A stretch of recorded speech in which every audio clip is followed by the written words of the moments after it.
The compound smelled like diesel and blood. Emma Reeves knelt on cold concrete, hands bound behind her back with fraying rope that had already rubbed her wrists raw. A single bulb swung overhead, casting shadows that moved like living things across the cracked walls. Somewhere in the distance, men shouted in Pashto. Closer, she could hear the metallic click of an AK-47 being checked, rechecked, prepared. Her face was a canvas of violence. Blood had dried in a thin line from her temple to her jaw. Her left eye was swollen nearly shut. 3 days of captivity had carved hollows beneath her cheekbones that made her look older than 27, harder than a civilian nurse had any right to look. But her breathing was controlled. In, 4 counts, hold. 4 counts, out, 4 counts. The rhythm Jake had taught her on a quiet Sunday morning 5 years ago, in their kitchen in San Diego when the world was still whole and he was still alive. The door crashed open. 2 Taliban fighters entered, their faces wrapped in dark cloth, only their eyes visible. One carried a camera, the other carried a knife. Emma didn't flinch. She counted them instead.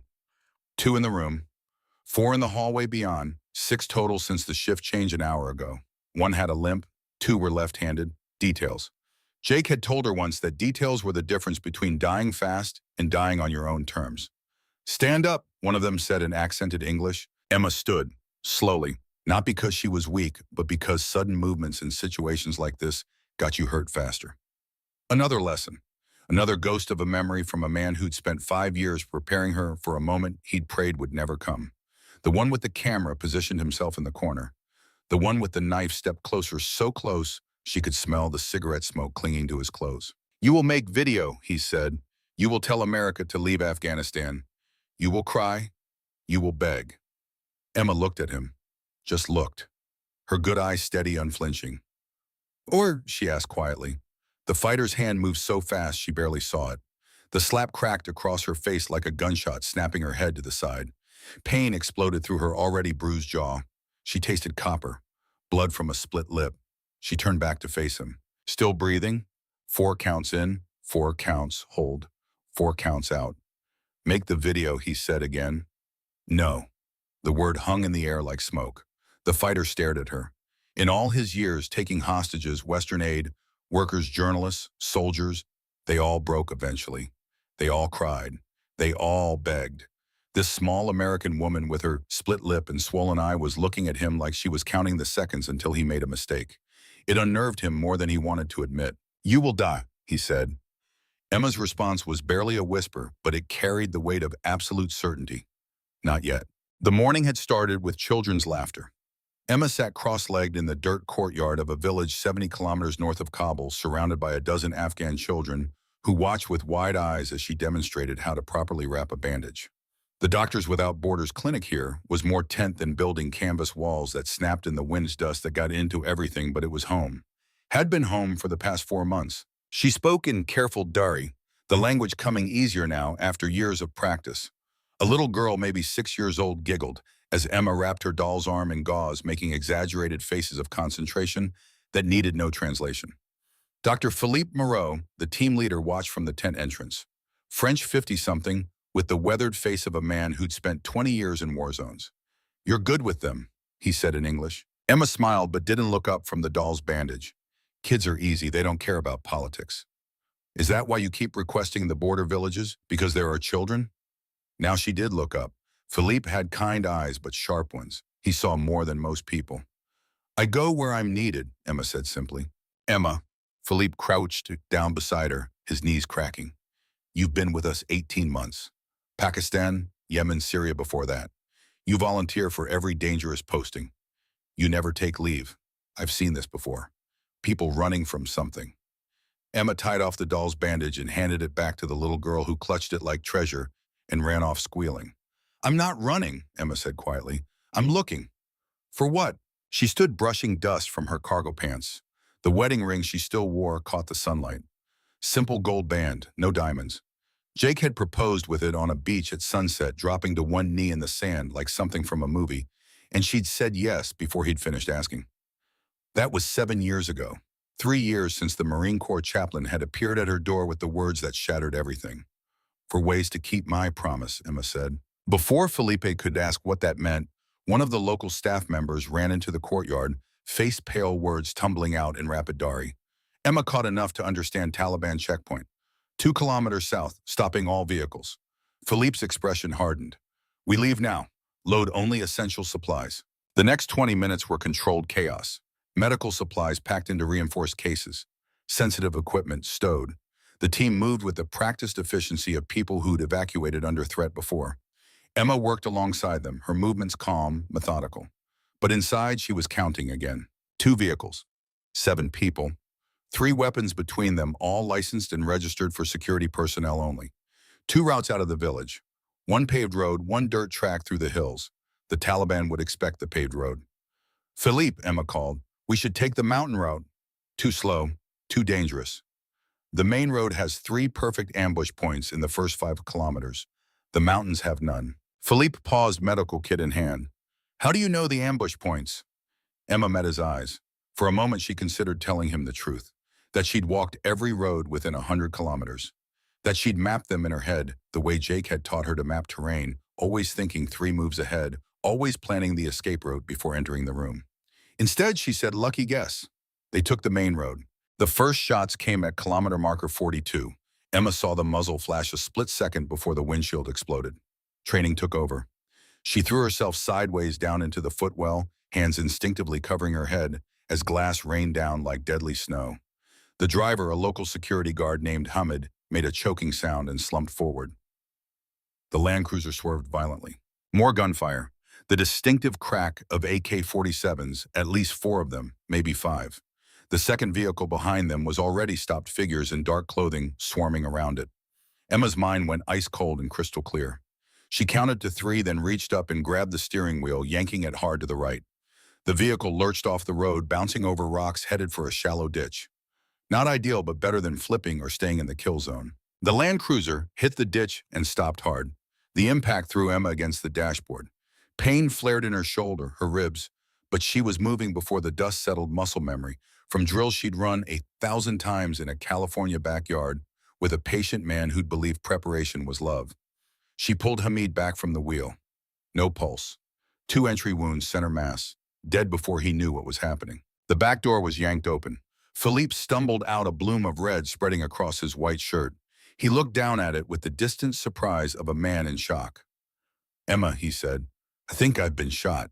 She was out of the vehicle in seconds, grabbing Philippe, trying to drag him toward cover. But there was no cover, just open ground and men with guns closing in fast. A figure appeared in front of her, tall face, wrapped AK-47 pointed at her chest. Down, he shouted in English. Now, down! Emma lowered Philippe to the ground as gently as she could, then raised her hands and dropped to her knees. 3 other team members were being forced down beside her, positions of submission, positions of execution. Her heart was hammering now, but her breathing stayed controlled.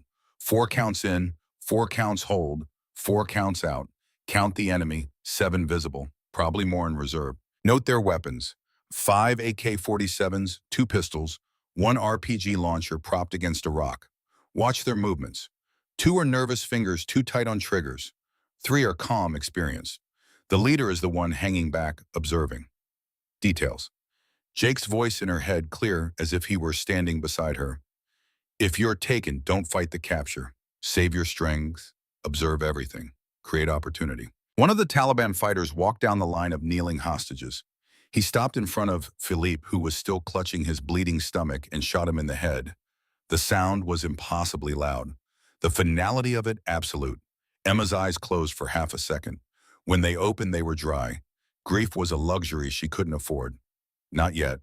First survive, then mourn. The fighter moved to the next person. Dr. Sarah Chen, a surgeon from Boston, young, brilliant, terrified. She was crying, begging in broken Pashto. Another shot.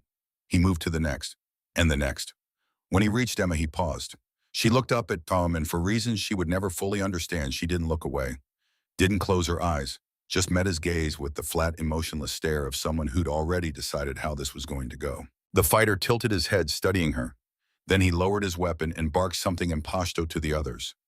Rough hands grabbed Emma, yanking her to her feet. A hood was thrown over her head, plunging her into darkness. She was shoved forward, stumbling over rocks she couldn't see, hands still bound. Behind her, 2 more shots echoed across the valley.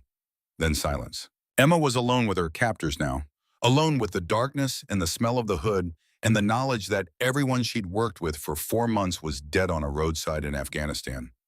She took a breath. 4 counts. Jake's voice again. Alone doesn't mean helpless. It just means you're the only one who can save you. They drove for hours over roads that felt like they'd been bombed into gravel. Emma counted turns, estimated distances, built a mental map even though she couldn't see. Old habit.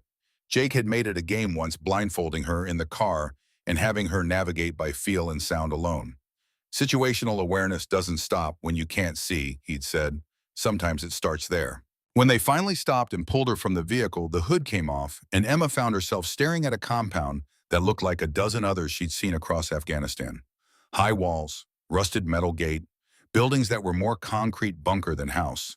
Mountains visible in the distance, their peaks still capped with snow even in late spring. She was dragged inside and thrown into a room barely large enough to lie down in. No windows. One door. A single bulb in the ceiling that buzzed like an angry wasp. The floor was concrete, stained with things she chose not to think about. The door slammed shut. A lock clicked. Emma sat in the center of the room and took inventory. Physical condition: bruised ribs left side, possibly cracked, shoulder wrenched painful but functional, wrists rubbed raw from bindings, dehydrated, hungry but not starving yet. Overall assessment operational. Mental state: scared, grieving, angry, but functional. Push it down, feel it later, survive now. Environment: door opens inward. No hinges on this side. Lock sounds mechanical, not electronic. Bulb is incandescent, gets hot. Could potentially be used as a weapon or fire starter if accessed. Walls are concrete solid, no obvious weaknesses. Guards, at least 6 outside based on voices. Shifts change every 4 hours if the pattern holds. They smoke heavily, argue about soccer. Human, routine.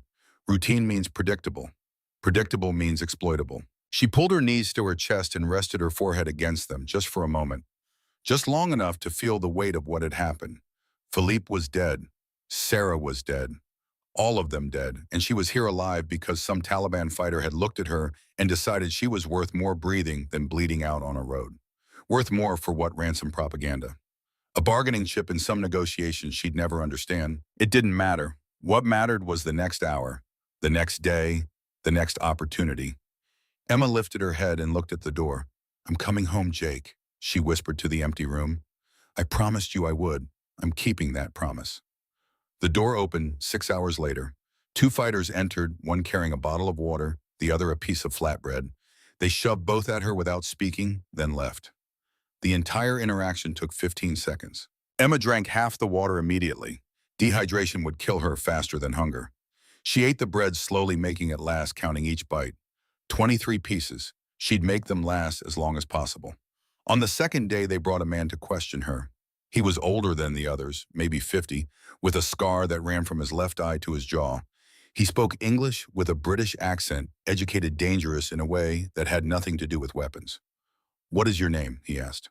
"Emma Reeves." "Why are you in Afghanistan?" "I'm a nurse. I was providing medical care to civilians." "You are a spy." "I'm a nurse," he slapped her, not hard, almost gentle. A test, not a punishment. Emma's head turned with the impact, but she didn't cry out. Didn't give him the satisfaction. "Who do you work for?" "CIAMI6. Doctors Without Borders." Another slap, harder this time. Emma tasted blood. She swallowed it and looked back at him with the same flat expression she'd held since the capture. The man studied her for a long moment. "You are not afraid," he observed. "I am," Emma said quietly, "but fear doesn't change what's true. I'm a nurse, that's all." It wasn't quite a lie. She was a nurse. The degree from UCLA was real. The training was real. The years of service were real. She just wasn't only a nurse. The man leaned back, fingers steepled. "Your husband was a soldier. U.S. Marine Corps. He died in Syria, yes." Emma's expression didn't change, but inside ice water flooded her veins. They'd done their research. They knew who she was. "Yes," she said. "And now you work in war zones, following him perhaps, hoping to die where he died." "I work in war zones because that's where people need help."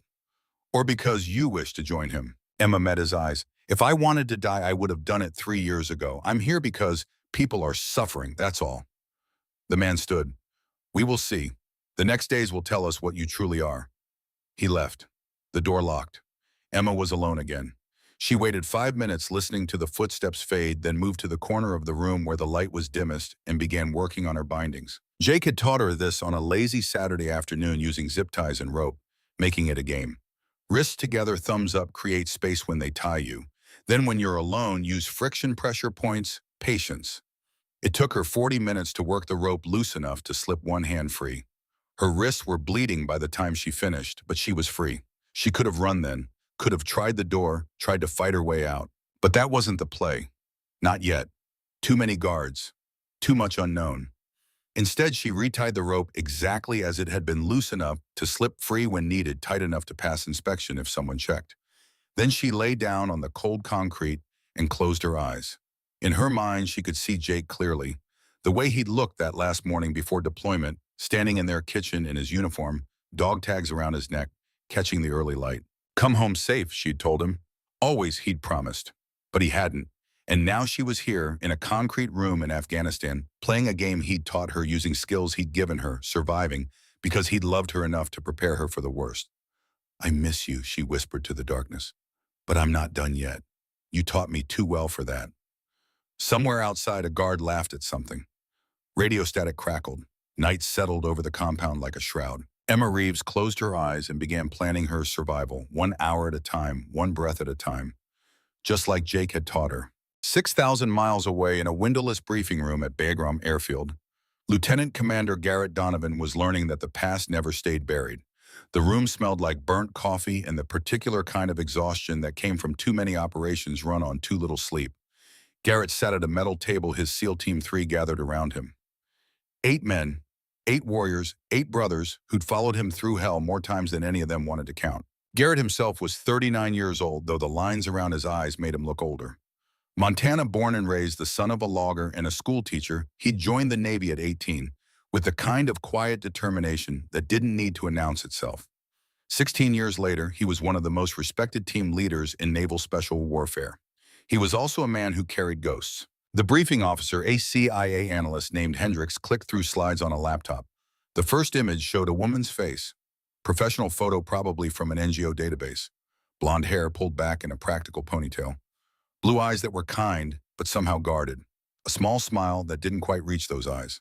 Emma Reeves, Hendricks said, 27 years old, American citizen, registered nurse, currently working with Doctors Without Borders in Afghanistan. 4 months in-country, previous postings in Syria, Yemen, and Pakistan. He clicked to the next slide. Crime scene photos, bodies on a roadside, vehicles riddled with bullets. The aftermath of an ambush that had left no survivors, except one. 72 hours ago, her convoy was attacked 40 kilometers north of Kabul. 6 personnel killed on site. Reeves was taken alive.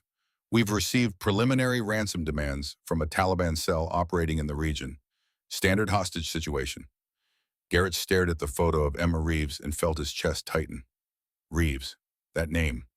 What's the timeline? Garrett asked, his voice carefully neutral. We're working on intel to locate the compound. Once we have solid coordinates, you'll have a 12-hour window before they move her across the Pakistan border. After that, she's gone. One of Garrett's team, a sniper with the call sign Havoc, leaned forward. What's her threat assessment? Any indication she's got training? Hendricks shook his head. Civilian nurse. No military background. No red flags in her file. This should be a straightforward extraction. Garrett looked at the photo again. Emma Reeves, 27, nurse, widow. Can you pull up her full background? Garrett asked quietly. Hendricks frowned. Why? Just do it. A few keyboard clicks. More information scrolled across the screen. Born in Portland, Oregon, nursing degree from UCLA. Parents deceased car accident when she was 16. No siblings. No living relatives except married to Corporal Jake Reeves, USMC, Force Reconnaissance. Killed in action. Syria 2020. The room went very quiet. Garrett's second in command, a big Texan named Sykes, looked at his team leader. Boss, you good? Garrett didn't answer. He was staring at the screen at the name Jake Reeves, and he was back in Syria 3 years ago holding a dying man in his arms while the world exploded around them. Jake had been 28 years old. Marine Corps through and through, the kind of warrior who led from the front and never left anyone behind. He'd been attached to Garrett's task force for a joint operation targeting an ISIS weapons cache outside Deir ez-Zor. The mission had gone wrong. Bad intel. Ambush. Garrett had taken a round through the shoulder and gone down hard. Jake had been the one to pull him to cover the one, to stand over him, the one to hold the line while the rest of the team maneuvered. Jake had taken 3 rounds to the chest doing it. Garrett had held him while he died, held him and made promises he'd never been able to keep. "Tell Emma I love her," Jake had whispered, blood bubbling at his lips. "Tell her I kept my promise. Tell her I came home in my heart." "I will," Garrett had said. "I'll tell her. I'll take care of her." But he hadn't. He'd gone to the funeral, stood in the back in his dress blues, watched a young woman with blonde hair and devastated eyes accept a folded flag. He'd meant to approach her to tell her to keep his promise. But every time he tried, the words had died in his throat. How do you tell a widow that her husband died saving your life? How do you look her in the eye and explain that you're alive because her whole world ended? So he'd left.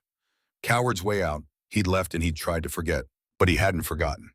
Every night for 3 years, Garrett had sent anonymous payments to an account he'd set up in Emma Reeves's name. Not much, just enough to help. Guilt money, maybe. Blood money. He didn't know what to call it.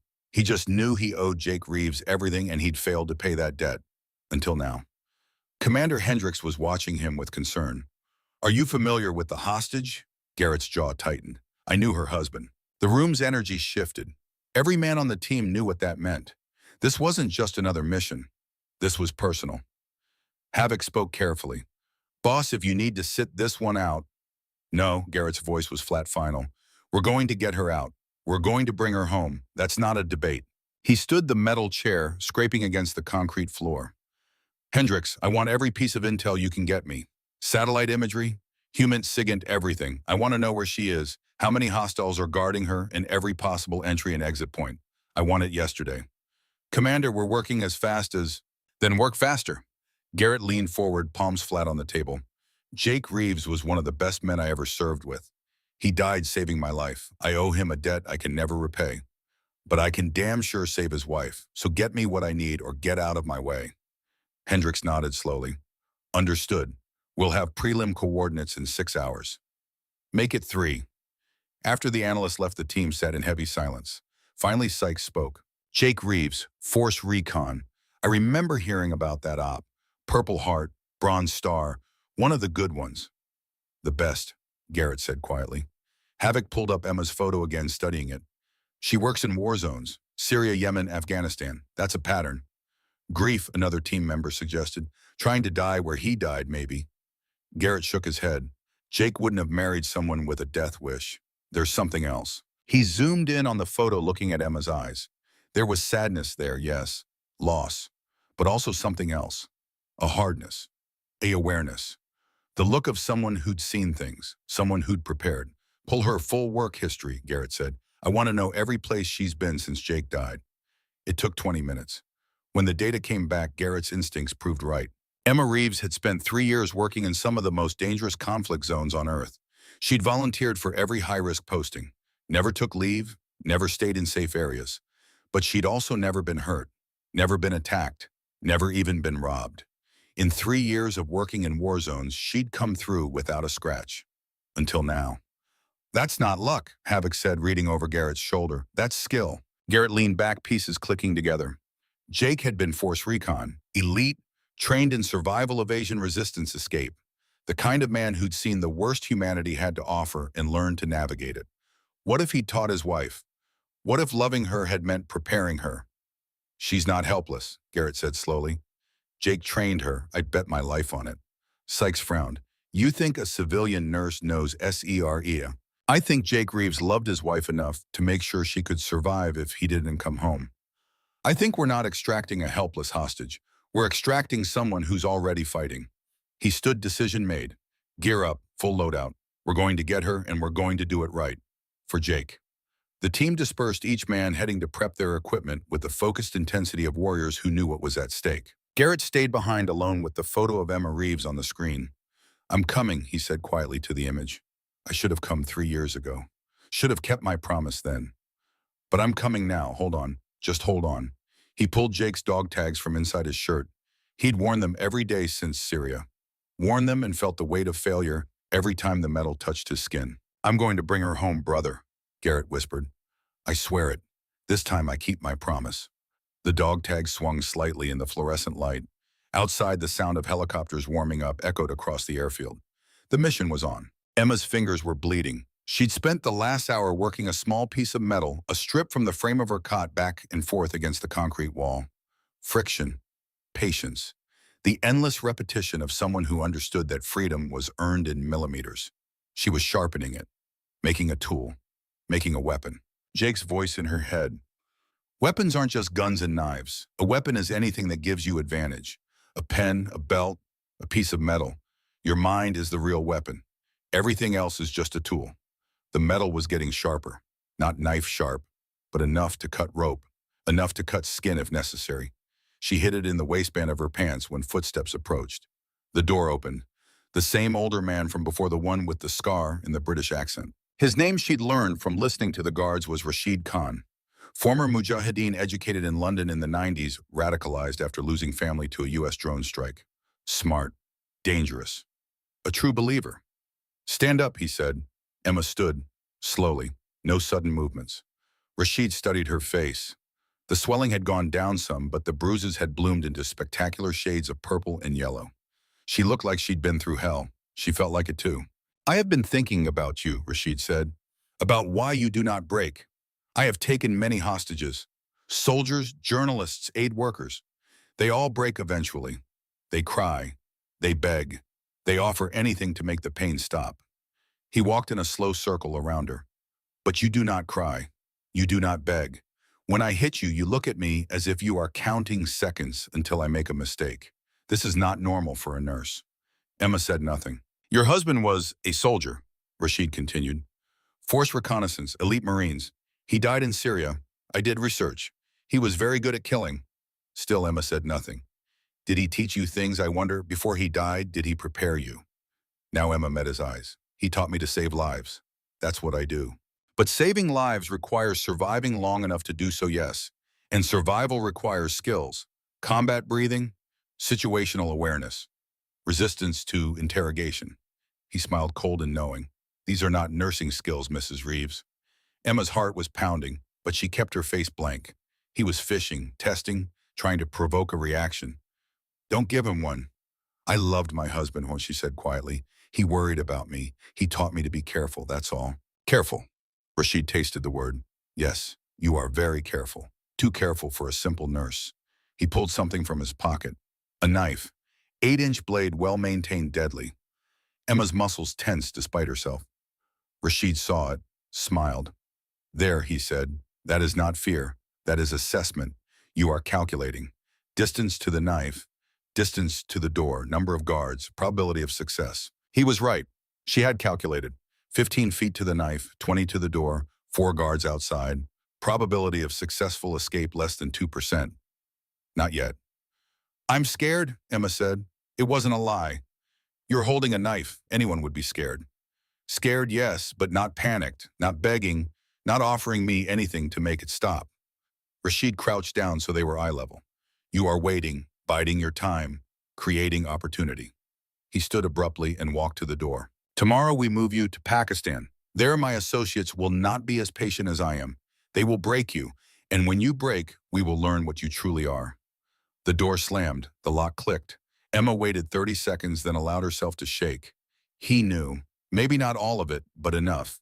He knew she wasn't what she appeared to be, which meant time was running out. She moved to the wall, the one that faced roughly north, based on the angle of the sun, through the crack in the door earlier. Using the sharpened metal, she scratched a message into the concrete. Small, subtle, easy to miss unless you were looking for it. A number 7, an arrow pointing north, another number 3, 7 guards. North exit, 3 hours until the next shift change. She didn't know if anyone was coming, didn't know if anyone even knew where she was. But Jake had taught her to plan anyway. To leave signs, to create opportunity even when none seemed to exist.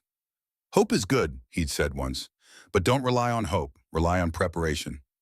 Do the work, leave the breadcrumbs, give yourself every possible advantage." Emma stepped back and looked at her handiwork, barely visible in the dim light. A CIA analyst might miss it. A SEAL wouldn't, if any were coming. She lay back down on the cot and closed her eyes, but sleep didn't come. Instead, memories did. Jake's hands showing her how to tie a proper knot. Tight enough to hold, loose enough to escape. Jake's voice walking her through combat breathing, during a panic attack after her parents died.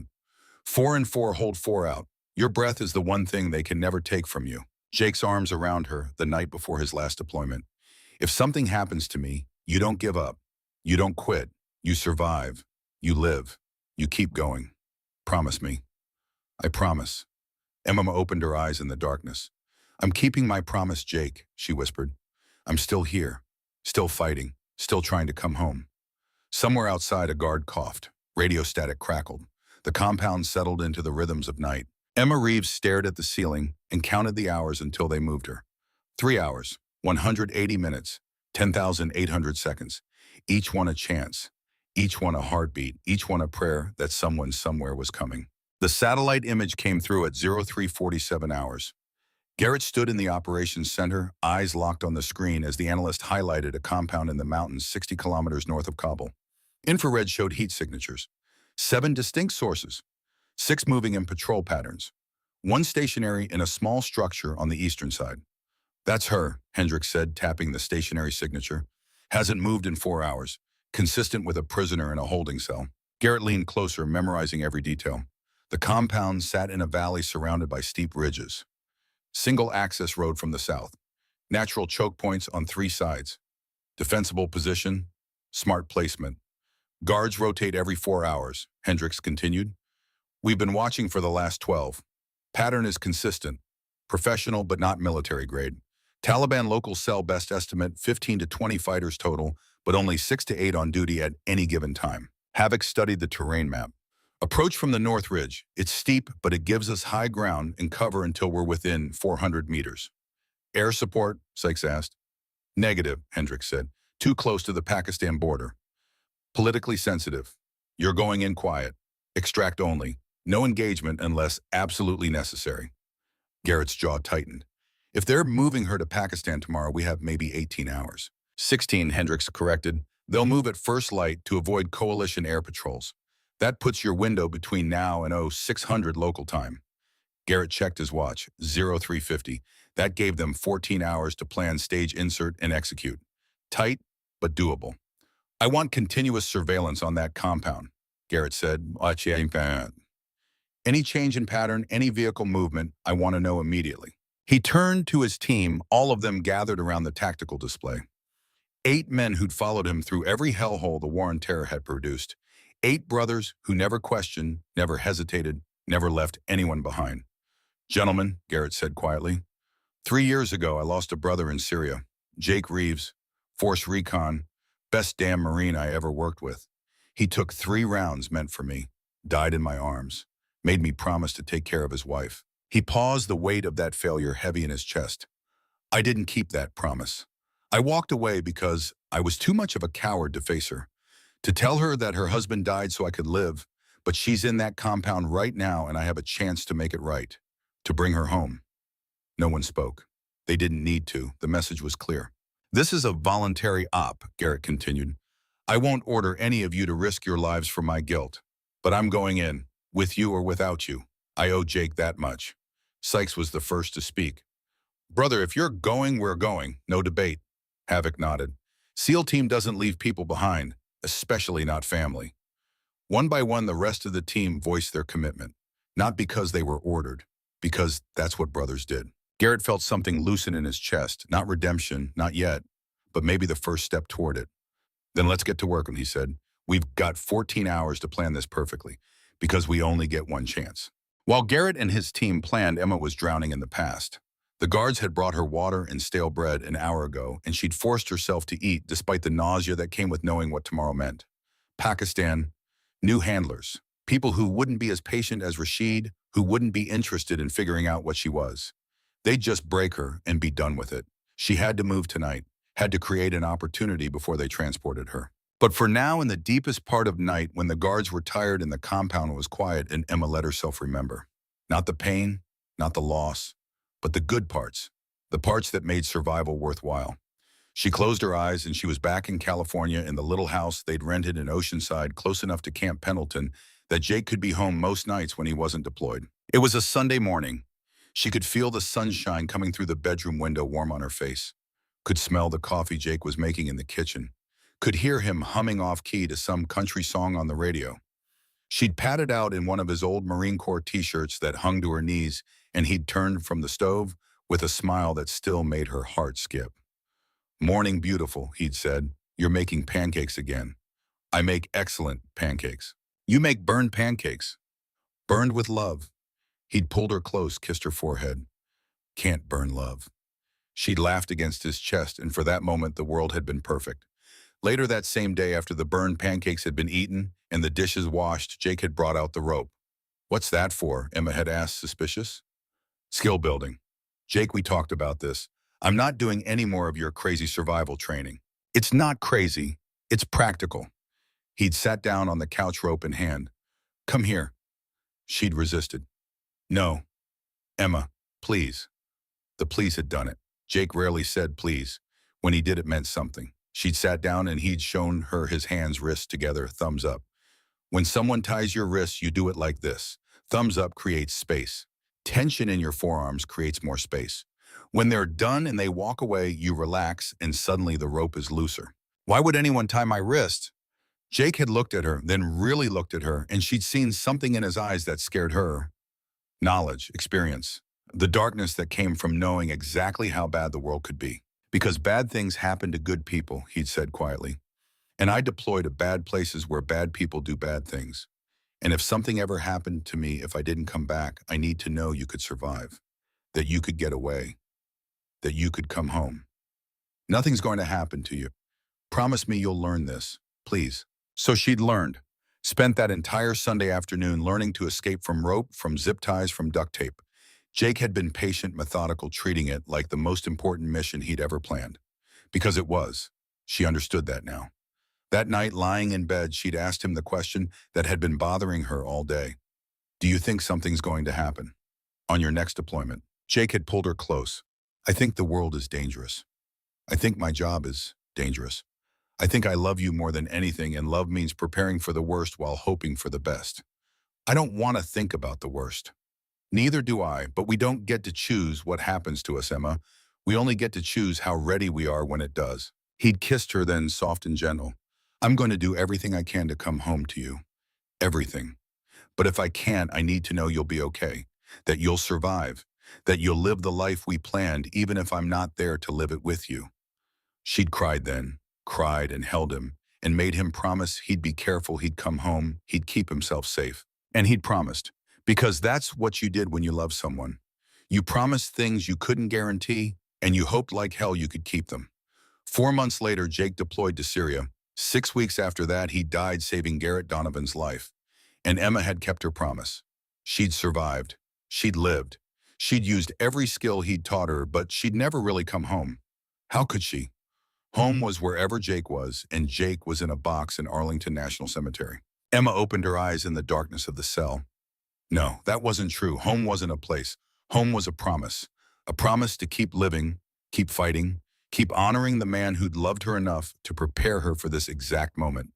She touched the wall where she'd scratched her message. 7 guards, north exit, 3 hours. "I'm coming home, Jake," she whispered. "Not to Arlington, not to a box in the ground, but to the life you wanted me to have. The life where I survive, where I win, where I use everything you gave me and I make it count." She pulled the sharpened metal from her waistband. "Thank you for the pancakes," she said softly. "Thank you for the rope lessons. Thank you for loving me enough to teach me how to live without you." Then she set the metal down carefully and began her breathing exercises. 4 counts in, 4 counts hold, 4 counts out, getting ready, preparing, becoming the weapon Jake had forged. The team geared up in silence. Each man moved through the ritual of preparation with the focused intensity of warriors who'd done this hundreds of times. But tonight felt different. Tonight carried the weight of something beyond the mission. Garrett checked his primary weapon, HK-416 with suppressor, 11 magazines, 30 rounds each. Backup Sig Sauer P226 on his thigh, K-bar knife strapped to his vest. Flashbang smoke grenades, breach charges. Communications gear, night vision medical kit. Tools of the trade. Tools he'd use to save lives and take them depending on what the mission required. Tonight's mission saved one life. The life of a woman he'd never met but owed everything to. Havoc approached his sniper rifle already slung across his back. "Boss, we got an update. Satellite shows vehicle movement at the compound. Single truck looks like they're loading supplies. Garrett's pulse quickened. Timestamp. 14 minutes ago, they finished loading and went back inside. Truck's still there. They're moving her sooner than we thought. Garrett checked his watch. 0430. How long to insert point? Helo flight is 90 minutes, another 30 to hike to position. We're looking at 0640 arrival. Past dawn, past the window of darkness they needed. Garrett made the calculation instantly. We move now. Full kit double time on the approach. We hit them at first light. Sykes frowned. Boss, that's not ideal. Daylight extraction is better than no extraction at all. If they move her into Pakistan, she's gone. We go now or we don't go at all. The team exchanged looks. Dawn raids were riskier, less cover, more variables, but they'd trained for every contingency. Let's move, Garrett said. 20 minutes later, they were airborne in a Black Hawk flying NOE nap of the Earth through the mountains, low and fast, using terrain to mask their approach from radar. Garrett sat in the open door when whipping past, watching the darkness give way slowly to gray pre-dawn light. Somewhere down there, Emma Reeves was waiting, maybe hoping, maybe giving up hope. He pulled Jake's dog tags from his shirt, held them tight. I'm coming, brother, he said into the wind. Should have come 3 years ago to tell her what you said. Should have looked her in the eye and told her you died saying her name. But I'm coming now. I'm going to bring her home. And then I'm going to tell her everything. I swear it. The pilot's voice crackled in his headset. 5 minutes to LZ. Garrett secured the tags back inside his shirt, close to his heart where they'd ridden for 3 years. Lock and load, he called to his team. The sound of weapons being charged filled the helicopter. Professional, efficient, deadly. Emma woke to rough hands dragging her upright. She'd finally fallen asleep an hour ago, exhausted from fear and planning and the constant vigilance of captivity. Now 2 guards were pulling her out of the cell, zip ties cutting into her already raw wrists. Move, one of them grunted in Pashto. Emma stumbled forward, mind racing. This wasn't the normal schedule. Something had changed. They dragged her across the compound. Dawn was just breaking the sky, that particular shade of gray that wasn't quite night but wasn't yet day. She could see the truck Havoc had spotted loaded with supplies and fuel cans. They were moving her. Now, earlier than planned, her window was closing. Rashid waited by the truck, satellite phone in hand, looking irritated. He saw Emma and his expression hardened. Change of plans, he said in English. We move now. Someone is asking too many questions about dead aid workers. Better to have you across the border before anyone looks too hard. He stepped closer, studying her face in the gray light. You should be afraid, he observed. But you are not. Even now you are calculating. Looking for opportunity. He smiled coldly. There is no opportunity. My associates in Pakistan are not patient men. They will hurt you in ways that make my questions seem gentle. And you will tell them everything. Emma met his eyes. There's nothing to tell. We shall see. But as he turned to give orders to the guards, Emma's mind caught on something he'd said. Someone is asking too many questions. How did they know the ambush had been clean? Total. Everyone dead except her. The bodies wouldn't be found for days, maybe weeks. No one should be asking questions yet, unless someone had told them to expect questions, unless someone had known the attack was coming. The thought hit Emma like ice water. Philippe had insisted on the main road, even after she'd warned him about ambush points. Even though he'd seen her navigate dangerous territory for months, he'd overruled her. And the Taliban had been waiting at exactly kilometer 42, the most perfect ambush point on that entire route. Emma's breath caught. No, not Philippe. He'd been with Doctors Without Borders for 20 years. He'd been shot. He'd died. But had he?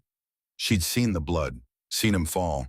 But in the chaos, she hadn't checked his pulse, hadn't confirmed. And he'd been executed first, quickly, before he could say anything, before he could give away that he'd set this up. Put her in the... The bullet took Rashid in the shoulder. The crack of the rifle came a split second later, echoing off the valley walls. Rashid spun, blood spraying, and went down hard. Chaos erupted. Guards shouted, grabbing weapons, scanning the ridgeline. More shots, suppressed but still audible. Professional, precise. Military? Emma's training kicked in. She dropped to the ground, making herself as small a target as possible. Counted the shots. 3, 4, 5. Long rifles, snipers, at least 2, maybe 3, firing from different positions. This was a rescue. Someone had found her. One of the guards ran past and Emma moved. Pure instinct. She swept his legs with her bound hands, sent him crashing face first into the dirt. His AK-47 skittered away. She couldn't reach it, not with her hands tied, but she could. A boot caught her in the ribs. Pain exploded through her chest. She gasped, curled into a ball, but her mind stayed sharp. Through the chaos, she heard something that made her freeze. A voice, speaking Pashto into a radio, coming from inside the compound's main building. Not Rashid's voice, someone else. American rescue team approaching from Northridge. 6 operators. Proceed as discussed. Let them extract the woman. Track them. We want the base location. Emma's blood turned ice. This wasn't just a kidnapping. This was intelligence gathering. They'd used her as bait, planned to let her be rescued so they could follow the SEALs back to their forward operating base, which meant every man coming to save her was walking into a trap that would keep unfolding long after they thought she was safe. Flashbang. The world turned white and silent. Emma had just enough warning to close her eyes and open her mouth, but she still felt the concussive wave, still felt her ears ringing. When her vision cleared, there were new shapes in the compound. Moving fast, professional, tactical gear, American flags on their shoulders. SEALs. One of them was coming straight toward her. Tall, broad-shouldered, moving with controlled aggression. He reached her position, dropped to one knee, and for the first time Emma saw his face clearly. Hard eyes, scar across his jaw, but something else in those eyes when he looked at her. Recognition. Grief. Guilt. "Emma Reeves," he said, voice rough. She nodded, unable to speak. He pulled a knife, cut her zip ties in one smooth motion. "I'm Lieutenant Commander Garrett Donovan. I'm here to bring you home. Can you walk?" Garrett Donovan, Jake's commander, the man Jake had died saving. But there was no time for that now. "Walk," Emma said, her voice hoarse. "They're tracking you. Radio, main building. They want your base location." Garrett's eyes sharpened. "Say again." "It's a setup. They're letting you extract me. Going to follow you back. There's someone else, not Rashid, someone in the main building coordinating." Garrett keyed his radio without hesitation. "All units, mission compromise. Target building main structure. Havoc, you got eyes." Havoc's voice crackled back. "Affirmative. Thermal shows one signature, 2nd floor northwest corner. He's on comms. Take the shot." "Copy." 3 seconds later, a single suppressed crack. Then Havoc's voice. "Target down. Comms destroyed." Garrett pulled Emma to her feet. "Stay close. We're leaving. Now." He keyed his radio. "Havoc, we have the package. Moving to extract point Alpha. Cover our 6. A voice crackled back. "Roger, you've got 3 tangos moving to your position from the south. I can take 2. The 3rd is yours." "Copy." They moved. Emma's body remembered the drills Jake had run with her. Stay low. Follow close. Don't hesitate. They made it 10 meters before the 3rd hostile appeared, coming around the corner with an AK-47 raised. Garrett fired twice. Center mass. The man dropped. They kept moving. Emma's ribs screamed with every breath, but she didn't slow down. Couldn't slow down. And in her mind, one thought kept circling. Philippe had known the route, had insisted on it, had been executed first to keep him quiet. Someone in Doctors Without Borders had sold them out, and she was going to find out who. The ridgeline was steep, loose rock and scrub brush that offered minimal handholds. Emma's hands were bleeding again, within 5 minutes torn on sharp stones, but she didn't slow down. Behind them, gunfire still echoed. The Taliban fighters who'd survived the initial assault were regrouping, and angry men with weapons were the most dangerous kind. Garrett stayed close, matching her pace. He didn't help her unless she stumbled. Didn't baby her, just kept her moving, with the quiet efficiency of someone who knew exactly how much a person could endure before they broke. Emma appreciated that more than he could know. Halfway up the ridge, she slipped. Her boot found loose gravel, and her knee came down hard on rock. Pain lanced up her leg, but she was already pushing herself back up when Garrett's hand appeared in her line of sight. She took it. Let him pull her to her feet. "You're doing good," he said quietly. "Jake would be proud." The words hit her harder than the fall. Emma met his eyes. "You knew him." It wasn't a question. Garrett's expression went carefully blank. "Yeah, I knew him. He talked about you every night, said you were the best leader he'd ever served under." Garrett looked away. He was wrong. "Why didn't you come?" The question burst out before Emma could stop it. "After he died, why didn't you come tell me what happened?" For a long moment, Garrett didn't answer. Around them, the team kept moving, kept providing security, but Emma could feel them listening, feel the weight of old pain in the air. "Because I was a coward," Garrett said finally. "Because he died saving my life, and I didn't know how to look you in the eye and tell you that." Didn't know how to tell you that your whole world ended so mine could continue. Emma felt tears threatening, but she pushed them down. Not here. Not now. He made a choice, she said. That's what soldiers do. They make impossible choices so other people don't have to. He asked me to take care of you. Made me promise. I know, he told me. That last phone call he said if anything happened, I should find Reaper. That you'd take care of me. Garrett's head snapped up. He told you my call sign? He told me everything about you. Said you were his brother. Said if I was ever in trouble, really in trouble, I should say your name and you'd come. Something broke in Garrett's expression. I should have come 3 years ago. You're here now. Radio chatter interrupted them. Havoc's voice. Boss, we got movement. 6 tangos, maybe 7, climbing the south approach. They're 10 minutes behind us. Garrett keyed his mic. Copy. Pick up the pace. We hit the LZ in 15. They climbed faster. Emma's lungs burned. Her ribs screamed. Her hands left bloody prints on every rock she grabbed. But she kept moving. Because Jake had trained her for this. Had run her through hills in California, making her climb until her legs gave out, then making her climb more. You never know when you'll need to run, he'd said. When survival means putting one foot in front of the other even when everything in you wants to quit. So we practice, we train, we make your body remember even when your mind wants to forget. Emma's mind wanted to forget now, wanted to collapse, to surrender to the pain, to stop. But her body remembered. 1 foot, then the other, then the first again. Climb. They crested the ridge just as the sun broke fully over the horizon, bathing the valley below in golden light. Emma could see the compound they'd just left, small and insignificant from this height. Could see the tiny figures of men searching for them. And ahead she could hear it, the distinctive whop, whop, whop of helicopter rotors. There, Sykes called, pointing. Black Hawk 2 minutes out. The team moved to the LZ, a relatively flat area of rock and scrub. They formed a defensive perimeter, weapons trained back the way they'd come. Emma stood in the center, hands on her knees, breathing hard. She'd made it. She'd actually made it. Garrett appeared beside her. When we get on that bird, medic's going to check you out. You've got broken ribs, probably a concussion, definitely dehydration. You'll be in a hospital in Germany by tomorrow. Emma nodded, too exhausted to speak. The Black Hawk descended in a storm of dust and noise. Beautiful, Emma thought. She'd never seen anything more beautiful. Let's go, Garrett shouted over the rotors. The team moved as one, flowing toward the helicopter with practiced efficiency. Emma ran with them, Garrett's hand on her back, guiding her. She was 5 feet from the open door when her vision blurred.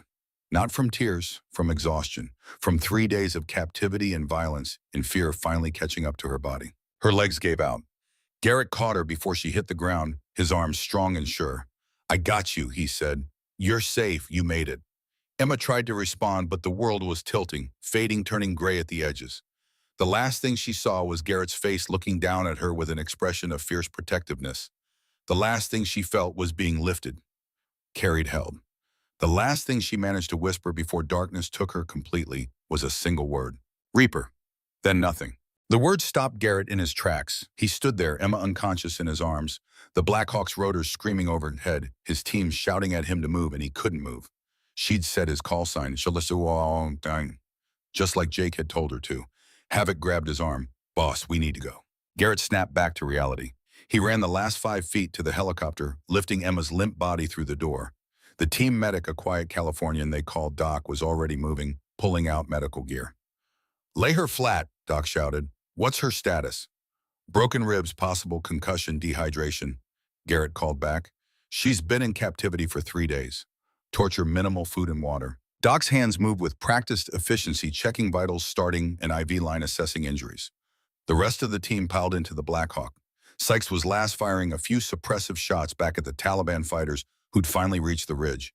Then he was in, and the helicopter was lifting, banking hard, putting distance between them and danger. Garrett knelt beside Emma, watching Doc work. Her face was so pale it was almost translucent, the bruises standing out in stark relief, but even unconscious, there was strength in her features. A hardness that spoke of survival, of refusing to break. She's stable, Doc said after a moment. Vitals are surprisingly good for what she's been through. Pulse is strong, breathing's controlled. This woman's got training. Yeah, Garrett said quietly, she does. He pulled Jake's dog tags from inside his shirt, held them in his hand. The metal was warm from being against his skin, worn smooth from 3 years of constant wear. Havoc dropped into the seat beside him. Boss, how'd she know your call sign? Garrett looked at his friend, at the question in his eyes, at the same question reflected on every face in the Blackhawk. Jake told her, Garrett said, before he deployed. He told her if she was ever in real trouble to say my name, that I'd come for her. The team went quiet. And you did, Sykes said. Garrett looked down at Emma's unconscious face. 3 years too late. Doesn't look too late to me, Doc said, adjusting the IV. Looks like you got here exactly when she needed you. Maybe, maybe not. Garrett didn't know. What he did know was that Jake Reeves had loved this woman enough to prepare her for the worst. Had spent their time together teaching her to survive, to resist, to endure. Had given her tools and skills and the knowledge that even in the darkest moment, someone would come. And she'd believed him. Even after 3 years, even facing execution, she'd believed that saying that one word it would somehow bring help. And it had. Garrett reached out almost without thinking and brushed a strand of blonde hair from Emma's forehead. A gentle gesture, protective. I'm going to tell her, he said quietly. When she wakes up, I'm going to tell her everything. What Jake said, how he died, why I didn't come before. Think she'll forgive you, Havoc asked. Garrett shook his head. I don't know. Don't know that I deserve it, but she deserves the truth. Jake deserved to have his last words delivered. 3 years late is better than never. The Blackhawk banked again, heading south toward Bagram, toward safety, toward the end of one mission and the beginning of something Garrett didn't have words for yet. Redemption maybe, or just the first payment on a debt that could never truly be settled. Emma stirred slightly, a small sound escaping her lips. Not words, just a breath. But Garrett heard his name in it anyway. Heard Jake's voice saying it 3 years ago in Syria. Tell Emma I love her. Tell her Reaper will take care of her. Promise me. I promise, Garrett whispered to the unconscious woman. I'm keeping my promise, Jake. Finally. 3 years too late, but I'm keeping it. The helicopter flew on through the morning light, carrying 8 warriors and 1 survivor home. And in Garrett's hand, Jake Reeves's dog tags caught the sun and gleamed like hope. Emma woke to white ceiling tiles and the smell of antiseptic. Hospital. She was in a hospital. Memory came back in pieces. The compound, the rescue, Garrett Donovan's face, running up the ridge, the helicopter. Then nothing. She tried to sit up and immediately regretted it. Pain lanced through her ribs sharp enough to make her gasp. Easy. A hand on her shoulder, gentle but firm. You've got 2 cracked ribs and a bruised sternum. Sudden movements are not your friend right now. Emma turned her head. The medic from the helicopter, the one they'd called Doc, stood beside her bed. He had kind eyes and the calm demeanor of someone who'd seen every kind of injury imaginable. Where am I? Emma's voice came out rough, her throat raw. Bagram Airfield, medical wing. You've been out for about 6 hours. We got fluids in you, patched up your hands and wrists, wrapped those ribs. You're going to hurt for a while, but you'll heal. 6 hours. Emma processed that. The team? Safe. Debriefing with command. They'll be by later to check on you. Emma nodded, then noticed what she was wearing. Not her own clothes. A clean hospital gown. Someone had cleaned her up, washed the blood and dirt away, treated her wounds. Thank you, she said. Doc smiled. Just doing my job. Though I have to say you're tougher than most hostages I've extracted. Most people in your condition would still be unconscious. You woke up and immediately tried to assess your situation. That's training. Emma didn't respond to that. Doc pulled up a chair, sat down. Commander Donovan wanted me to tell you something when you woke up. He said to tell you he's kept Jake's dog tags safe. Said you'd understand what that meant. Emma's breath caught. He has Jake's tags. Worn them every day for 3 years, apparently. Never takes them off. Something twisted in Emma's chest. Not quite pain, not quite relief, something more complicated. Can I see him? She asked. Garrett. He's in a classified briefing right now. Should be done in an hour. I can let him know you're awake. Please, Doc stood. Get some rest. You've earned it. After he left, Emma lay back against the pillows and stared at the ceiling. Jake's dog tags. Garrett had worn them for 3 years. The man who'd let Jake die. The man who'd failed to keep his promise to visit her. The man Jake had trusted above all others. The man who'd just risked his life and his team to save her. Emma didn't know what to feel. Anger, gratitude, grief for all the years lost. Maybe all of it. Maybe none of it. Maybe feelings were too complicated to name right now. She closed her eyes and let herself drift, not quite sleeping, but not quite awake. Somewhere in that space between, she felt Jake's presence. Not real, just memory. just the ghost of a love that death couldn't erase. He came, she whispered to that ghost, just like you said he would. I said his name, and he came. In her mind, Jake smiled, that crooked smile that had first made her fall in love with him. Told you, his voice said. Reaper never leaves anyone behind. Emma felt tears slip down her cheeks, not from pain, from release, from the understanding that she'd survived not just captivity, but the long darkness that had followed Jake's death. She'd survived. She'd fought. She'd used everything he'd taught her. And maybe, just maybe, that was enough. Garrett stood outside Emma's hospital room for a full minute before he could make himself knock. He'd faced enemy fire without hesitation, had jumped from planes, cleared buildings, made life or death decisions in split seconds. But knocking on this door felt harder than any of it. Behind that door was a woman whose husband had died in his arms, a woman he'd failed for 3 years, a woman who deserved answers he didn't know how to give. He knocked. Come in. Garrett opened the door. Emma was sitting up in bed, looking small and fragile in the hospital gown.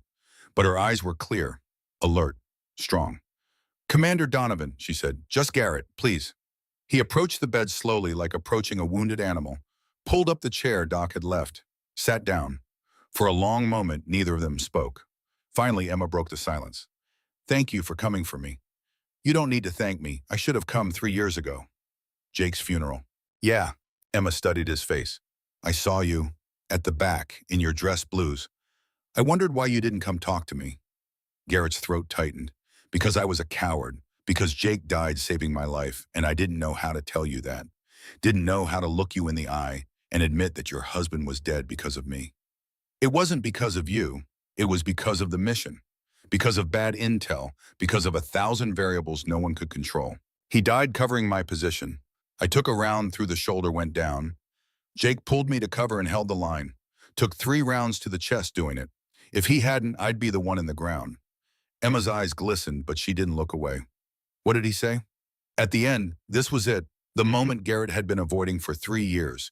He reached inside his shirt and pulled out the dog tags. Jake's name stamped in the metal. Jake's blood type. Jake's serial number. He said to tell you he loved you, Garrett said, his voice rough. Said to tell you he kept his promise, that he came home in his heart. Emma's hand trembled as she reached for the tags. Garrett placed them gently in her palm. He said you'd know what that meant, Garrett continued, about coming home in his heart. Emma closed her hand around the tags, pressed them against her chest. Tears streamed down her face, now silent and unchecked. The night before he deployed, she whispered, I made him promise to come home. He said he'd always come home to me, even if it was just in his heart. Even if his body couldn't make it, his heart would always find me. Garrett felt his own eyes burning. He made me promise to take care of you. Said if anything happened to him, I should find you. Make sure you were okay. He said you were the strongest person he knew, but even strong people need backup sometimes. Then why didn't you come? Because I was carrying so much guilt I couldn't breathe. Because every time I thought about facing you, I saw him dying in my arms, and I couldn't do it. So I sent money instead, anonymous payments. Coward's way of easing my conscience. Emma looked up sharply. That was you, the account? Yeah. I thought it was the VA or some military charity. I used it to pay for nursing school supplies, to fund my work overseas. Good, I'm glad it helped. Silence fell again, heavy, weighted with 3 years of grief and guilt and missed opportunities. How did you know to come for me? Emma asked finally. In the compound, how did you know to look for my signals? Garrett almost smiled. Because Jake trained you. I figured that out when I saw your work history. 3 years in conflict zones without a scratch. That's not luck. That's skill. Jake taught you to survive. He taught me everything. I know. And you used it. You survived captivity. You signaled our position. You kept yourself alive long enough for us to get there. Jake would be so proud of you. Emma's grip tightened on the dog tags. I wanted to quit. So many times in that cell, I wanted to just give up. Let them win. Stop fighting. But you didn't. No, because I promised Jake I'd survive, that I'd keep living, that I'd honor him by refusing to break. She looked at Garrett with fierce intensity. And because he told me if I was really in trouble, if I needed help, I should say one word. Reaper. He said you'd come. I should have come years ago.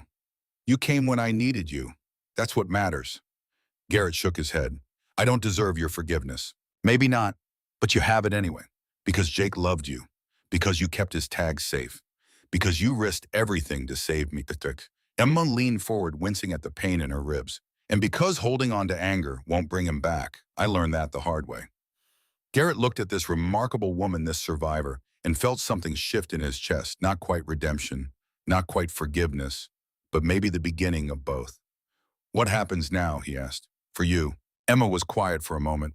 Then she smiled, small and sane but real. I keep going. I keep helping people. I keep living the life Jake wanted me to have, and I stop running from his death and start running toward his memory. That's good. That's what he'd want. What about you? Garrett stood suddenly, needing to move. I keep serving, keep trying to save people, keep trying to be worthy of the second chance Jake gave me. He walked to the door, then turned back. I'm going to be here for a while, debriefing after action reports. If you need anything, anything at all, you tell Doc. He knows how to reach me. Garrett, he stopped. Thank you for keeping your promise, for bringing me home. Garrett nodded, not trusting himself to speak. As he walked out of the room, he felt lighter than he had in 3 years. Not free, not yet. Maybe never. But lighter. Behind him, Emma Reeves held her husband's dog tags and cried. Not from pain, not from grief. From release. From understanding that love didn't end with death. It just changed shape. Became memory. Became strength. Became the voice that told you to keep fighting when everything else said to quit. Jake Reeves was gone, but his love remained. In the skills he'd taught, in the promise he'd made, in the name he'd given her to whisper when darkness came. Reaper. And Reaper had come. The C-17 transport rumbled through the night sky over the Atlantic, carrying Emma Reeves toward a country she hadn't seen in 18 months. She sat in the webbed seating along the fuselage wall, wrapped in a military-issue blanket that smelled like diesel and old canvas. Around her, soldiers slept or read or stared at nothing with the 1,000-yard stare of people returning from war. Emma understood that stare, had seen it in mirrors for 3 years. Her ribs were wrapped tight, a constant reminder to breathe carefully. Her wrists were bandaged where the rope had cut deep. The bruises on her face had faded from purple to green-yellow, making her look like she'd gone 10 rounds with someone who'd won. But she was alive, and she was going home. Garrett sat across from her, also awake, also staring at nothing.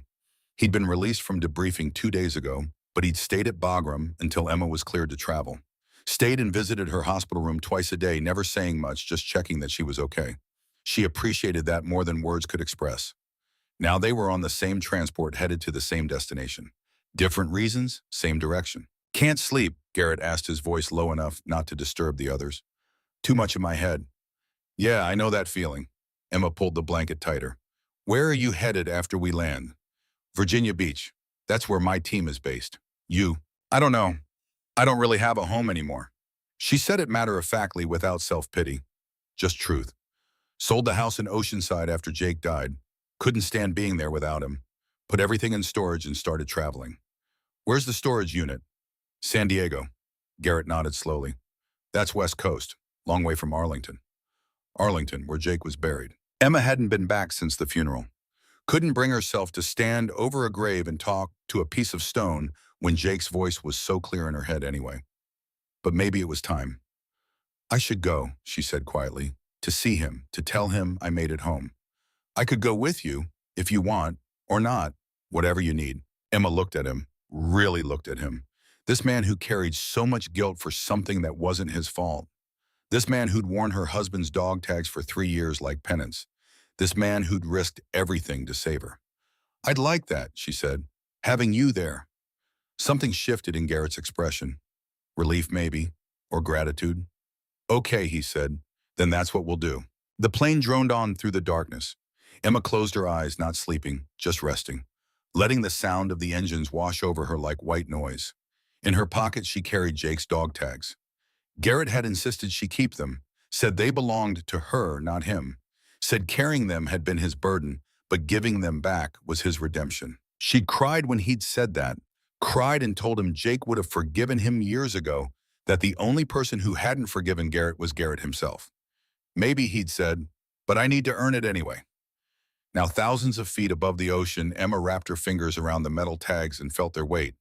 Not heavy, just present, a reminder. Jake was gone, but his love remained. The cemetery was quiet in the way only sacred places could be. Row upon row of white headstones stretched across manicured grass, each one marking a life given in service. The late afternoon sun cast long shadows, and somewhere in the distance, a bugler practiced taps with the slow solemnity of ritual. Emma stood at the entrance, paralyzed. 3 years. 3 years since she'd been here. 3 years since they'd lowered Jake into the ground while a chaplain spoke words she couldn't remember, and an honor guard fired shots that still echoed in her nightmares. Garrett stood beside her patient, waiting, not pushing. Section 60, Emma said finally. That's where they put the recent casualties. The Afghanistan and Iraq veterans. I know where it is. Of course he did. Garrett had probably stood over too many graves in Section 60, had probably delivered too many eulogies for brothers who'd fallen. They walked in silence, past rows of graves from World War II, from Korea, from Vietnam, past the tomb of the unknown soldier, where centuries paced with rifle precision, past the eternal flame at Kennedy's grave. And then they were in Section 60. The headstones here were newer, whiter, the grass not yet fully settled over graves that were still fresh in the scope of eternity. Emma's feet carried her forward on autopilot. She'd walked this path before 3 years ago, and her body remembered even if her mind had tried to forget. Row 47, plot 3821. And there it was, a simple white marker, no different from thousands of others. But this one carried a name that meant everything. Jacob Thomas Reeves, Corporal, U.S. Marine Corps, February 14, 1994 to March 8, 2020. Purple Heart, Bronze Star, beloved husband. Emma's knees gave out. She didn't remember falling, didn't remember hitting the ground. Just suddenly, she was on her knees in front of the grave, hands pressed against the cold stone, and she was sobbing. Not quiet tears, not dignified grief. Full-body sobs that came from somewhere deep and primal.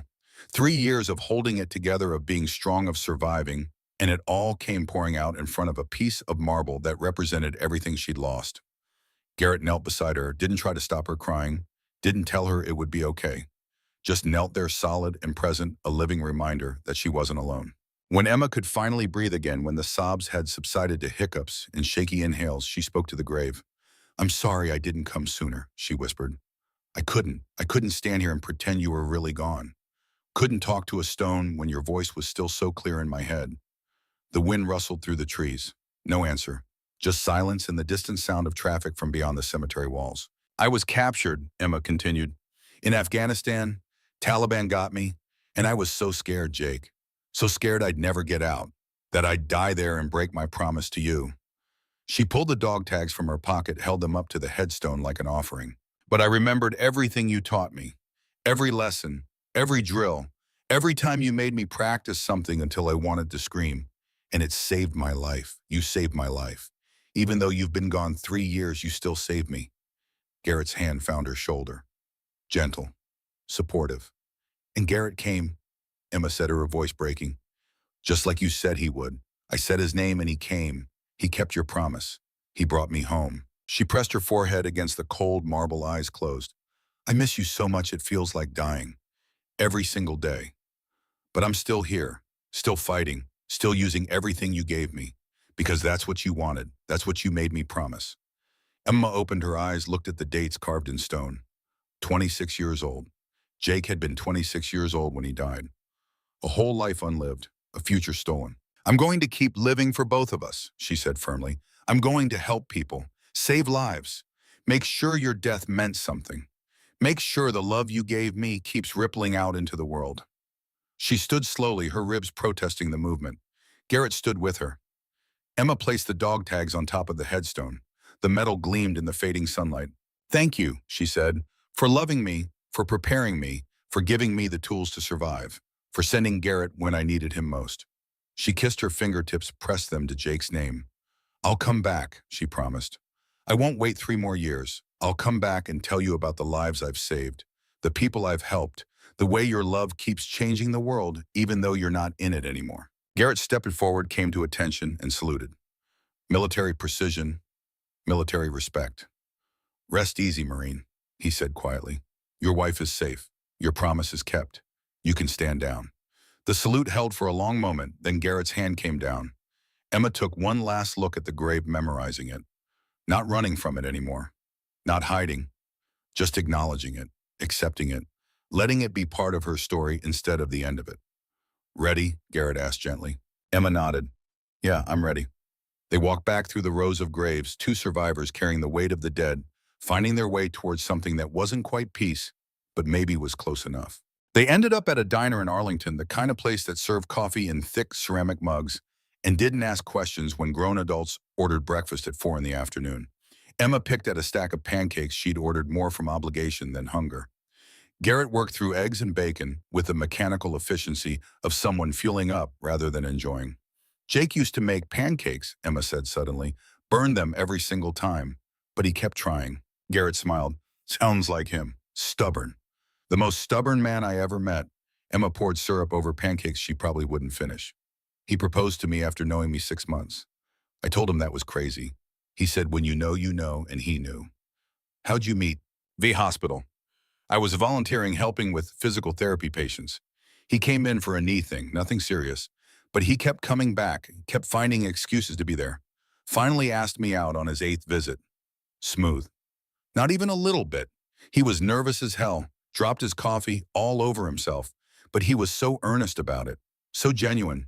I said yes before he'd finished stammering through the invitation. Emma smiled at the memory. It hurt less than it used to. The sharp edges of grief wearing smooth with time and tears and acceptance. We got married a year later, she continued. Small ceremony, beach wedding. His whole platoon showed up in dress blues. It was beautiful. Garrett listened, not interrupting, letting her talk. He deployed 4 times in 5 years. Each time he'd come home different. A little harder, a little quieter. But still Jake. Still the man who made terrible pancakes and sang off key in the shower and loved me like breathing. She set down her fork, appetite gone. The last deployment, he knew something was different. I could see it in his eyes when he got the orders. Fear, not for himself, for me. Like he knew he might not come back. Syria was bad, Garrett said quietly. We all knew it was bad. The intel was shaky. The mission parameters kept changing. Jake volunteered anyway. Said someone had to do it, might as well be someone who knew what they were doing. That was Jake, first one in. Always. Garrett pushed his plate away. The day he died, we were supposed to be in and out. Quick strike on an ISIS weapons cache. But the intel was wrong. The cache was rigged. The whole building was a trap. Emma's hands tightened around her coffee mug. We lost 3 men in the initial explosion. Garrett continued, his voice distant, remembering. I took shrapnel through the shoulder, went down. Jake was rear security, should have been safe. But he ran back, pulled me to cover, and then he held that position while the rest of the team maneuvered. He saved your life. He saved all our lives, gave us time to regroup, to return fire, to extract. But he was exposed, too exposed. When the enemy focused fire on his position, there was nowhere to go. Garrett's voice cracked. I was conscious. Pinned down, but conscious. I watched him take the first round. Watched him go down, and I couldn't do anything. Couldn't move, couldn't help, just watched. Emma reached across the table, took his hand. It wasn't your fault. I know that. Up here. Garrett tapped his temple. But here, he pressed his fist against his chest. Here, I'm still the guy who lived because your husband died. Jake made a choice. You didn't make it for him. He made it because he was a better man than me. Because when the moment came, he didn't hesitate.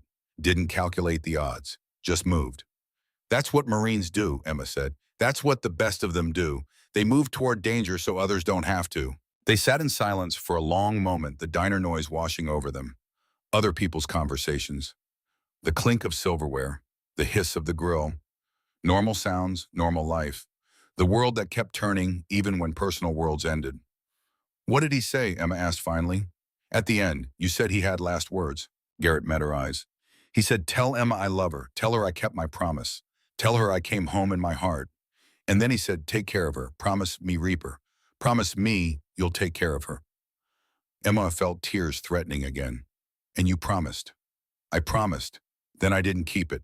I went to your funeral, stood in the back like a coward, and left. Told myself you were better off without the reminder. That seeing me would just make it worse. You were wrong. I know that now. Emma squeezed his hand. I spent 3 years angry at a lot of things. Angry at the Marines for sending Jake to Syria. Angry at God for taking him.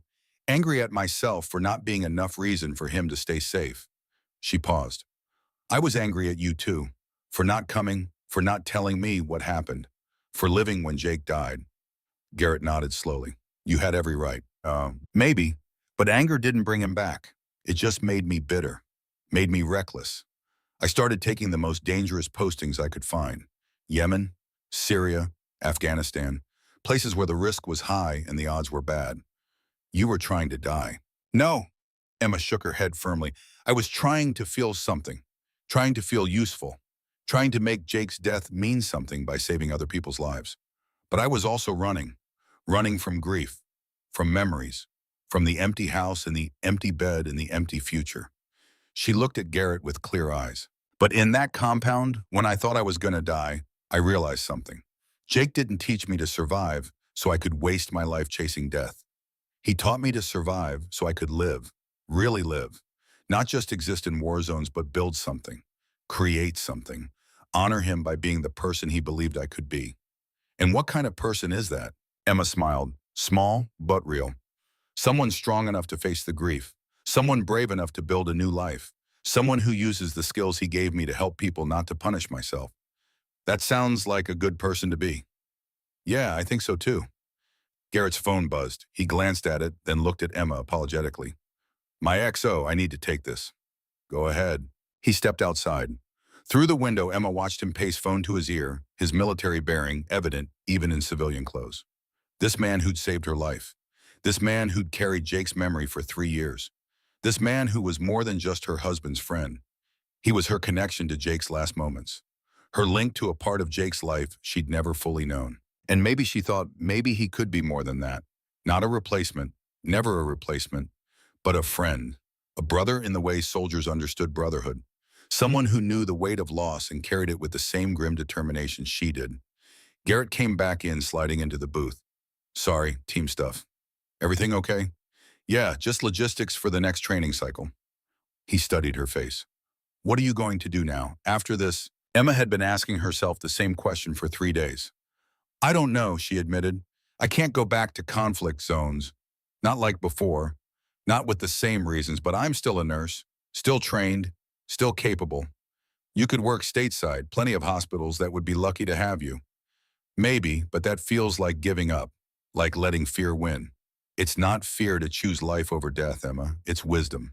She smiled. When did you get so wise? I've had 3 years to think about it. 3 years of carrying around guilt and regret and trying to figure out how to be worthy of the second chance Jake gave me. Garrett leaned back. I think I finally figured it out. Yeah, what's the secret? You don't earn it. You just use it. You take the life you've been given and you make it count. Help people. Save lives. Be the person your fallen brothers believed you could be. He paused. And you forgive yourself for surviving when they didn't. Emma felt the truth of that settle into her bones. You're right, she said quietly. Jake didn't die so I could spend the rest of my life feeling guilty or chasing danger.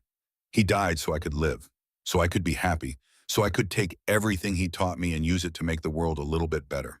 Exactly. So that's what I'm going to do. Emma straightened, decision crystallizing. I'm going to live, really live. I'm going to find work that matters, build relationships, create him a home. And every day I'm going to honor Jake by being the woman he loved, the woman he believed in, the woman he died protecting. Garrett raised his coffee mug. To new beginnings. Emma clinked her mug against his. To keeping promises. They drank, and for the first time in 3 years, Emma felt something like hope stirring in her chest. Not the hope that things would go back to the way they were. That was impossible. But hope that things could be good again. Different, but good. Hope that she could carry Jake's memory without being crushed by it. Hope that survival could become more than just not dying, that it could become truly living. The refugee medical clinic in Northern Virginia didn't look like much from the outside. A converted warehouse in a neighborhood that had seen better days. Peeling paint, cracked parking lot, a hand-painted sign that read Hope Medical Center in English, Arabic, and Dari. But inside it was everything. Emma moved through the crowded waiting room with practiced efficiency, checking charts, triaging patients, directing the flow of people who'd come from war zones halfway around the world seeking safety and healing. Most of them spoke no English. Most of them carried trauma that went bone deep. Most of them had stories that would break your heart if you let them. Emma didn't let them. Not in the moment. She stayed professional, calm, focused. Treated their wounds, prescribed their medications, connected them with social services and immigration lawyers and community resources. But at night alone in her small apartment, she let herself feel it. Let herself cry for them. Let herself process the weight of their suffering. And then she got up the next morning and did it again. Because this was her purpose now. This was how she honored Jake. By helping the people displaced by the same wars that had taken him. By using the skills he'd given her to save lives instead of running from death. Dr. Emma, a young Afghan woman, approached carrying a toddler. My son, he has fever. 3 days now. Emma switched to Dari, the language coming easily after years of practice. Let me see him. Come this way. She led them to an exam room, began the assessment. Checked temperature, looked at throat, palpated lymph nodes. Standard pediatric sick visit. Probably just a virus. But she'd run tests to be sure. As she worked, she noticed the mother's hands. Scarred. Burns, old ones healed but never forgotten. What happened? Emma asked gently, gesturing to the scars. The woman looked away. Taliban. My village. They said I was not covered properly. They punished me. Emma's chest tightened. She knew that story. Had treated too many women with similar scars. Similar stories. You're safe now, Emma said quietly. They can't hurt you here. But I dream of them. Every night, I dream they come. I know. I have dreams too. Emma met the woman's eyes. But dreams are just echoes. They have no power except what we give them. And you are stronger than your dreams. The woman's eyes filled with tears. How do you know this? Because I survived too. Different war, different pain. But I survived, and so will you. The woman nodded slowly, understanding passing between them, survivor to survivor. Emma finished the exam, prescribed antibiotics just to be safe, made a follow-up appointment for the next week. As the mother and child left, Garrett appeared in the doorway. He'd been doing this for months now, stopping by the clinic on his way home from the base, never staying long, just checking in, making sure she was okay. Their friendship had grown slowly, carefully, built on shared grief and mutual respect and the understanding that some bonds were forged in fire and never fully cooled. Busy day, Garrett asked. Always. Emma pulled off her gloves, washed her hands. 43 patients so far, everything from common colds to PTSD, from malnutrition to chronic pain. The needs are endless. You look tired. I am tired, but it's good tired, earned tired. She smiled. How was your day? Training, exercise. Nothing exciting. The usual, jumping out of planes and shooting things. The usual. They walked out together through the waiting room where people still sat patiently through the front door into the cool evening air. Emma's car was parked next to Garrett's truck. He walked her to it, old habit now. Protective instinct he couldn't quite shake. You coming to the thing on Sunday? Garrett asked. The thing. The SEAL Team family barbecue. Garrett had invited her a month ago and she'd been putting off answering. I don't know, I'm not family. You're Jake's widow. That makes you family. And my team wants to meet the woman I risked my career to pull out of Afghanistan.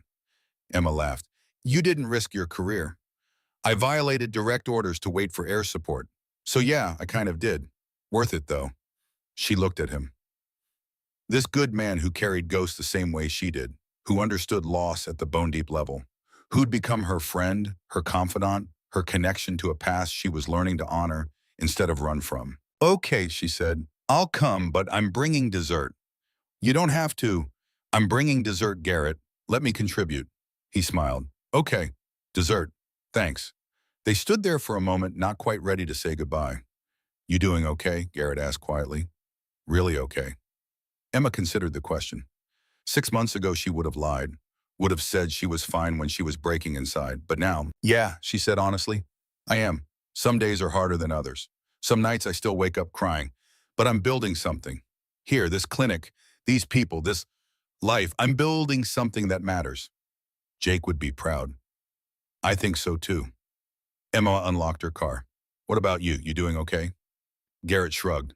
Getting there, therapy helps. The team helps. Staying busy helps. And knowing you're okay helps too. Good. Emma started to get in her car, then paused. Turned back. Garrett, thank you for checking on me, for being my friend, for not giving up on the promise you made to Jake, even when it took 3 years to keep it. Garrett's expression softened. Anytime. That's what family does. Family. The word settled into Emma's chest like a warm stone. She'd lost her parents young, lost Jake too soon, had spent 3 years feeling alone in a crowded world. But maybe she wasn't alone. Maybe family was something you built, not just something you were born into. Maybe it was the people who showed up, who stayed, who carried your grief alongside their own and called it friendship. See you Sunday, Emma said. See you Sunday. She drove home through the Virginia evening, past the suburbs, and the strip malls, in the normal life that had seemed impossible 6 months ago. But it wasn't impossible. It was right here, happening, real. She was living, really living, not just surviving, not just going through the motions. Building, creating, honoring. Sunday came with perfect weather and the case of 20 seals trying to operate a single grill. Emma arrived at Garrett's house carrying a homemade apple pie and a case of nerves. She'd met Garrett's team briefly at Bagram, but this was different. This was their families, their territory, their world. Garrett met her at the door, relief evident on his face. "You came." "I said I would." "Yeah, but you also said you might have to work, and I was 50-50 on whether that was true or an excuse."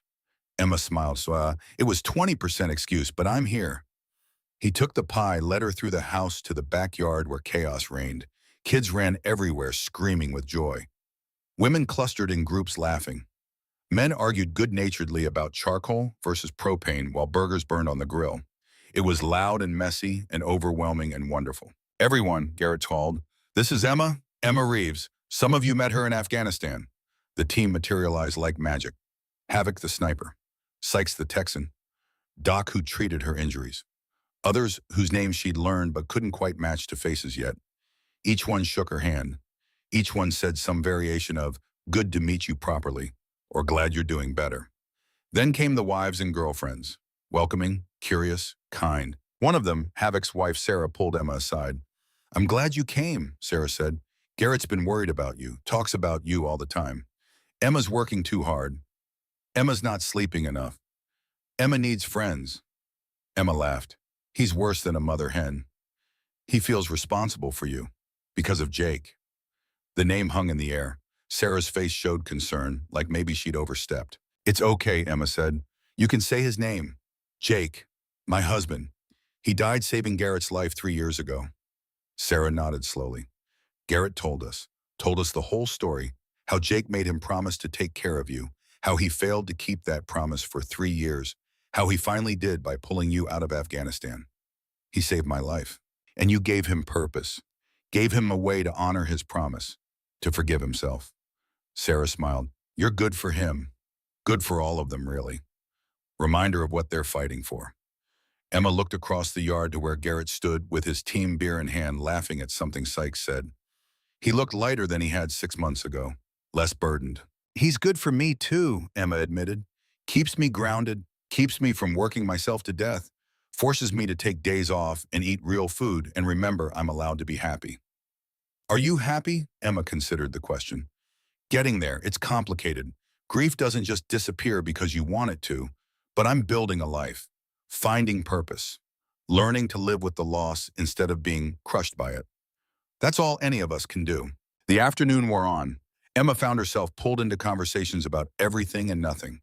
Kids showed her bugs they'd found. Women asked about her work at the clinic. Men told terrible jokes and worse war stories. And slowly the knot of anxiety in her chest loosened. This was family, messy and loud and imperfect, but family. As the sun started to set, painting the sky in shades of orange and pink, Garrett found her sitting on the porch steps watching the chaos with a small smile. "You doing okay?" he asked, sitting down beside her. "Yeah, this is nice. Thank you for inviting me. Thank you for coming. I know it's not easy, being around all this." He gestured to the families, all these intact lives. "It's not easy," Emma admitted, "but it's good. Reminds me that life goes on, that happiness is still possible, that I don't have to be alone forever." Garrett was quiet for a moment. Then carefully, "You're not alone, Emma. You know that, right? You've got me, got the team, got all these crazy people who'd show up at 3 a.m. if you needed them." "I know, and it means more than you could possibly understand." A child's laughter rang out, one of Sykes's kids being chased by his father, both of them grinning. Emma watched them and felt something twist in her chest. Not quite pain, not quite longing, something more complicated.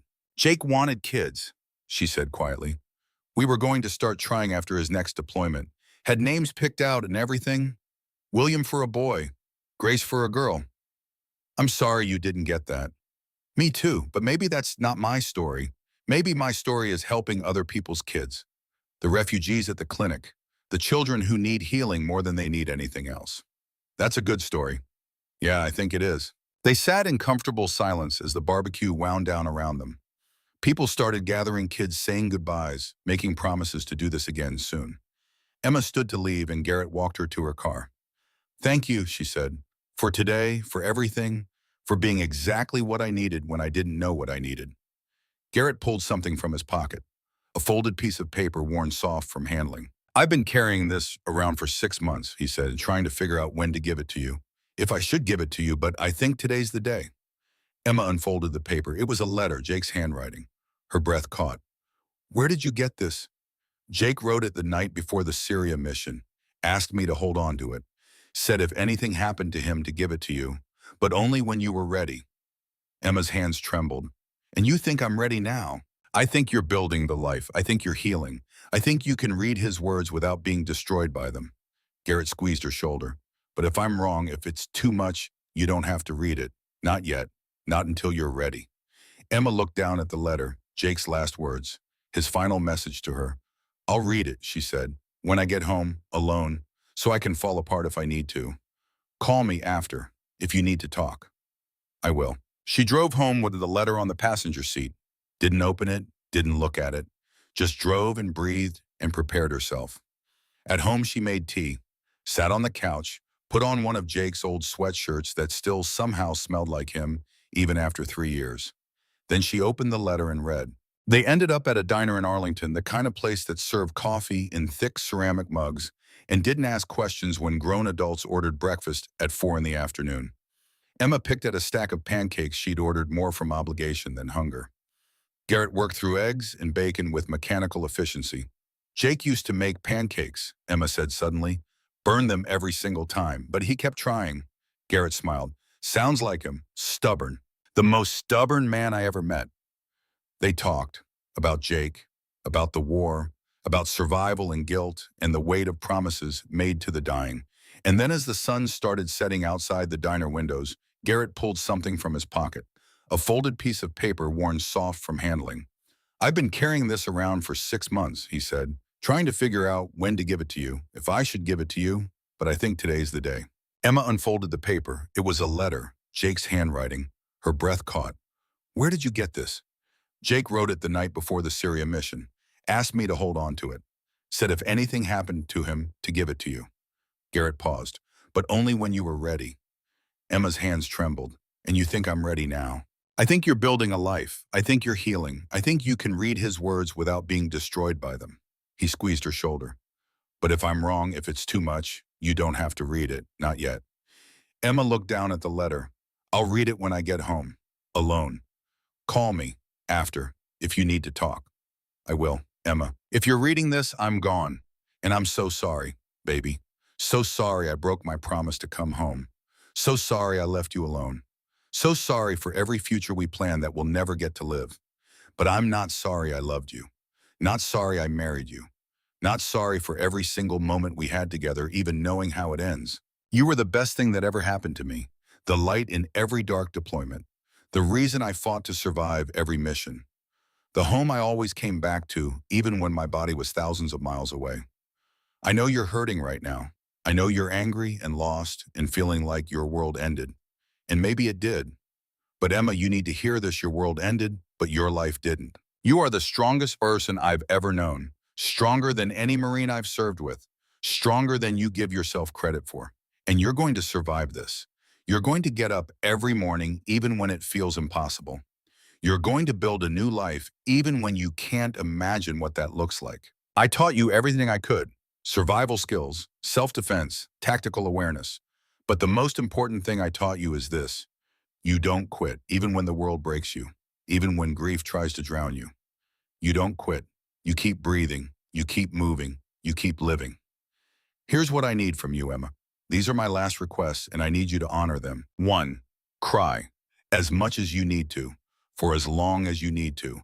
Don't let anyone tell you to be strong or move on before you're ready. Grief isn't weakness. It's love with nowhere to go. So cry, scream, break things if you need to. Let it out. 2. Live. Not just survive, but live. Take the trips we planned. Eat the foods we talked about trying. Experience the world we were going to see together. Live enough for both of us. 3. Love again. I know you're shaking your head right now. I know you're thinking, never, no one else, only Jake. But Emma, you have so much love to give, so much capacity for connection. Don't lock that away. Don't make yourself a widow forever. Find someone who sees how amazing you are, who treats you right, who makes you happy. I want that for you. I need that for you. 4. Forgive Garrett. He's going to blame himself. He's going to carry guilt for surviving when I didn't. But Emma, I made a choice. I chose to save him. And I'd make the same choice again. He's a good man, the best leader I've ever had, and he'll need your forgiveness to live with himself. 5. Use what I taught you, the skills, the training, and all of it. Use them to help people, to save lives, to make the world a little bit better.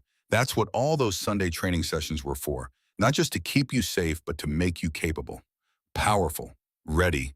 I'm going to miss everything, Emma. Growing old with you, having kids with you, burning pancakes for you every Sunday morning, coming home to you after deployments, all of it. And that breaks my heart. But I'm not afraid.